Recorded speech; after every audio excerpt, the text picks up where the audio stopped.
the last topic I wanted to talk about was about obviously women in the music industry. We've not mentioned that you're probably the first woman director of BBC now. Yeah, that's right. But are you the first woman of any BBC orchestras? No, there was a female director in the 90s of the BBC Symphony Orchestra. You're one of the but first. To my knowledge, she was the first and I am the second. What does that represent for you? And another question I was going to ask is, do you think you've had to work harder than men to get where you are? Okay, it's a so big topic. The first question, as in, what does it mean to me being the first female director of BBC National Orchestra and Chorus of Wales? For me, when the announcement of my appointment made, my gender was the headline. That really got up my nose, actually. Because it's like, well, what's my gender got to do with the fact that I've got the job? Yeah. I've got the job because I'm good enough to do the job. Doesn't matter what my, physiology is within that. So actually the fact that my gender was a headline actually, got on my nose a bit. And then I got over myself and cracked on. But I think, it means to me, well, does it take 75 years for a woman to come and run an orchestra in Wales? I mean, that's just ridiculous. I mean, it is ridiculous. I think it's sort of laughable, really. And why do you think it's the case? Is it because women didn't feel confident enough for the role, or they were just not an option at all? I don't know. I mean, I can only speak from personal experience. Yeah. Within that. And I'm proud to say I have my senior management team is predominantly women here. My leader in this orchestra is a woman. 4 out of my 5 string principals are women here. So I like men, by the way, just just to say that. But I from personal experience, sort of going on to your second question, yes, I always felt I had to work harder to prove myself as a woman. I think not only just a woman, but a working class woman. I think I had to work harder within that. Everybody tell me, I'm pretty stubborn. I'm pretty focused, but that comes from a place of always wanting to do my best. I think how it used to manifest itself in me when I was younger is I used to over-prepare for everything. And my observations are that if I used to go into a room with a man, there would be a lot more toleration of them winging it than me. Yeah. And I don't know if that was the fact that I was a woman or whether it was just me, whatever. I probably think it was because I was a woman within that. I mean, I was told once at the start of my career, someone thought it was disgusting that a woman like me was running such an established organisation, which I thought was quite funny. For me, that just feeds me. What did you reply to this? I just went, okay, you're entitled to your opinion. If you're not happy, don't come. For me, because of the person I am, that sort of just feeds me to want to prove people wrong even more. But I know for a lot of people that would completely want to make them walk away. And I've had moments during my career going, what am I doing? What am I doing? I shouldn't be here. I shouldn't be doing this, imposter syndrome, with all of those things. But I know I'm good at my job. And so I keep doing that. So I suppose, when I was younger, used to absolutely over-prepare. Really over-prepare. To the point that, not sleeping, pulling all-nighters, just to prepare for something quite mundane that I probably would have just been able to do with the amount of knowledge that you have in the memory bank and, and just trust, yourself. But no, you used to completely over-prepare. And do you think you were working harder than anybody else, and including the men? Oh, yeah. Or the men were also working really hard? I mean, yes, but I think it was always that thing of, I was always the last to leave, or, all of those sort of things. And probably necessarily I didn't need to be the last to leave. But, sometimes you have comment, you do. If you're working in a predominantly male environment and you leave first, there used to be, I'd say probably less now, especially in this sector, thankfully.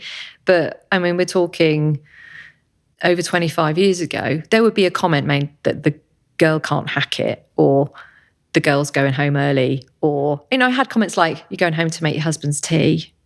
And, things like that. You just think, whatever. I was told to go to meetings and say, by a senior male colleague saying, this is going to be a really tough negotiating meeting. Make sure you wear a low-cut top. You just think, thankfully that doesn't happen anymore. Yeah. Or if not, I would like to think women are empowered to call that out more now if that behaviour does happen. It must be really hard to reply to something like this, because you must be shocked, and you just, what did that happen? A lot of that you just think, say? I can't believe that came out your mouth. It's just like, why is that okay? I mean, in a job interview once, I was asked why there was a bit of gap in my CV, and I said, I had my son, and they went, you weren't off very long then, were you? Basically, just insinuating I was a bad mother because I'd gone back to work. Yeah, you get that judgment if a mum doesn't take a year or at least 9 months here, then what is she doing? And you get that. You get that judgment. Sorry. Yeah, and I mean, I'm so over it. But then I'm so over it. Oh, yeah, well, but for a lot of, I absolutely can appreciate that people would remove themselves from that environment. I've had a lot of people comment on my personality, and specifically about gender-driven things. So I am a very hardworking, focused person. If I'm going to do something, I give it 100%. Anybody you ask about me, I will do that. But people have commented that, I'm harsh, or I'm aggressive, or I'm this or that. But if I had those traits when I was a man, I'm sure I would just be commented on that I was driven or passionate, or, those sort of things. To which I've responded, well, it's your behaviours, i.e. the men that referred to those things, that is making me behave in this way. Most people, that they wouldn't use those words, or they'd use, people don't see the softer side of you within that, in the fact of, I'm a empowering leader, and, can be very empathetic, and, and a very comforting and, loving person. People don't see that. And if on the other side, if a man is too empathetic, he will be considered as too soft. Yeah. You can't win, can you? Yeah. So just be yourself. Exactly. Where do you think that energy comes from? I asked that question. I'm quite interested in trying to understand that, whether people are fueled with energy by training, by environment, motivation, passion, or is it natural as well? Do some people have more energy so they can sleep less, dedicate more time to something, focus more, or can that be trained? I feel like it's more, there's an element of being natural. And I say that after seeing my son, who's the second one. And I'm not saying my daughter's got still a lot of energy, but he seems to be, when he's got something in mind, he just goes for it and doesn't care about anything else that might hurt him. He just goes for it. Yeah. And I feel like I've got some energy as well, in some elements. And I don't understand why some people might not be motivated by something, or they're never motivated by anything. So is it something that you get, your energy as taught, or is it just natural? What do you think? I think it's a couple of factors. Genetics, definitely. My dad's a workaholic. So I suppose yeah, I suppose I always grew up with seeing my dad working really hard and really long hours. And I suppose I don't know anything else but working. I got my first paper round when I was 11, and then I always did jobs, to earn money through school and summer jobs and everything else. So I've always worked to have money to buy things. So I suppose, some of it's genetics. I have an older sister and younger brother. My sister and I are so different, and that's not saying that she doesn't work hard. She's not dedicated to a job, but just as in, she goes, I just don't know how you do it. I don't know how you do it. How do you do it? Sorry, are you? I'm younger, so I'm the middle one. Okay. I'm the middle one as well. I think that plays a lot to it. Oh, the second one. Yeah, the second one, the middle one. I think that has a lot to do with it as well. I cannot do something that I'm not passionate about. I have a inner moral compass, and if it doesn't sit well with me, I really struggle. And for me, I have to work with an organisation or people that I really believe in, because I do believe in giving 100% in the job that I do. And I think, especially as a director, I have the responsibility of the success of this organisation. The musicians that practice every day to give their best performance on stage, my team that, cross, all the T's and dot all the I's to make sure that everything runs brilliantly well, then I owe them to give them that much energy. And I truly believe in music. Music changed my life path. It was seeing music performance and learning an instrument and all those sort of things that gave me the confidence to have the conversation with my parents to say, I want to do A-levels and I want to go to university, where actually I could have quite happily have left school at 16 and started work and not took further education, because that was the background that of my family. I think that's where the energy is. I've always got to be busy. I'm rubbish at sitting still. I'm the worst person on a holiday ever. Always got to be doing something. Again, there's an element that me thinks, yes, we do need to be careful about our mental health and sleep. But then when we're driven and we've got so much energy for our passion, then sleep is not. We can have a grind on the mental health. We don't mind that, because it makes us deeper, happier about if we're driven by something. It doesn't matter whether we. Yeah, if I was sat at home, I wouldn't be happy. Not in the fact that I don't love being at home with my husband and my kids, but I don't enjoy not doing something. That's it, really. But yeah, my mum said I was an absolute ball of energy as a kid. So my daughter is, and she's like, karma. So I've always been full of energy. Now I'm getting a bit older. I'm gonna have to maybe tone it down a little bit. What do you think the music industry needs to adapt for women, if there's anything? I'm thinking about one thing in particular that I've heard. It's not a friend, but I've heard a woman who's had 4 or 5 miscarriages, and it's because she's a professional musician and she's constantly touring, and all that tiredness. Well, they feel like she should probably step down and be less active on that. So maybe it's just the type of job that at the period of her life that's not suited for her. But then I feel, you feel a lot about having more time for maternity leave, obviously. Well, I guess the UK is more forward thinking on that. But what do you think?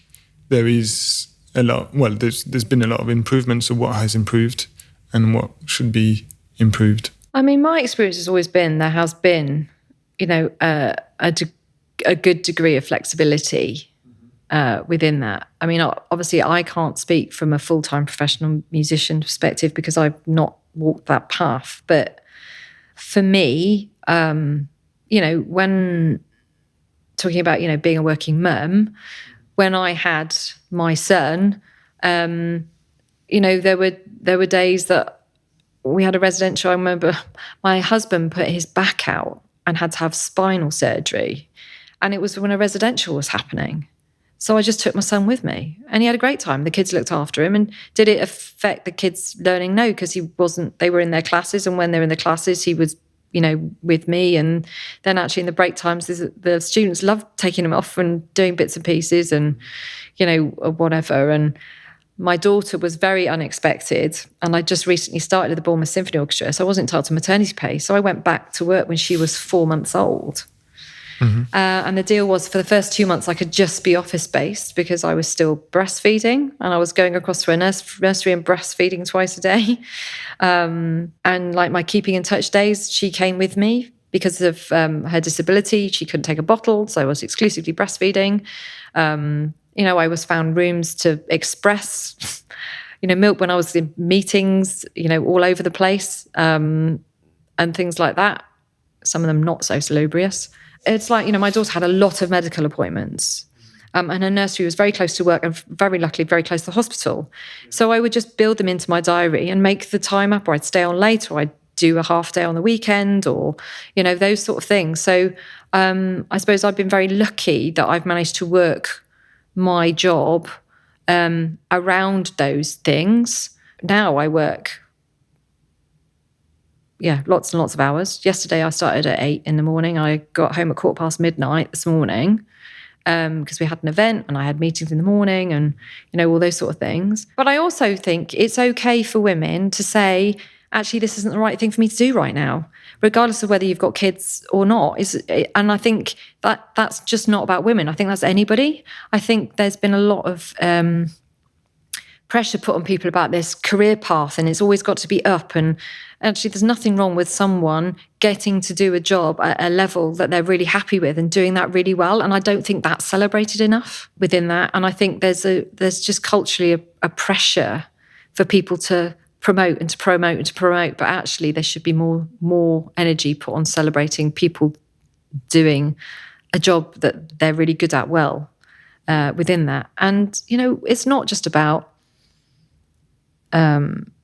children. It's about, we're all getting to the age now, and where you have caring needs for your parents, or, there are all things that life chucks at you all the way. So I think there still probably is an onus more for the woman to take more of the slack on those things than maybe men.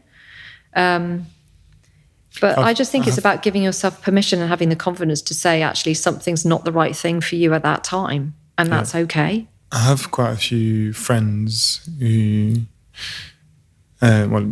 couple friends who've just had kids, and kids are between 1 and 4, and they are getting to school, and it's most of the time they realise both parents are working too much, so one parent had to stop or reduce the hours, and usually it's the woman.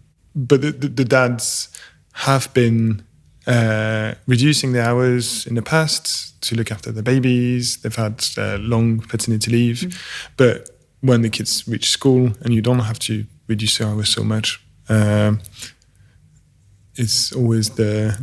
seems to be always the mum that takes time off. Not in my house. And I know that. But is it? But then someone said to me, there's been 2 instances. One of my son's friends, must have been when he was about 8 or 9. His friend's mum said something to me, and she turned to me and said, well, I didn't have kids to have someone else bring them up, looking directly at me within that. And, I joked, like, I'm never going to win the Mum of the Year award. But my kids know that if they need me, I'll be there. Yeah. Within that. But no, as a family, we made just, my husband gave up work. So he's not working at all now? No, he's our daughter's carer. Okay. So yeah, and that's why I can do the job that I can do. So my children still have a parent around all the time. It's just not their mum, it's their dad.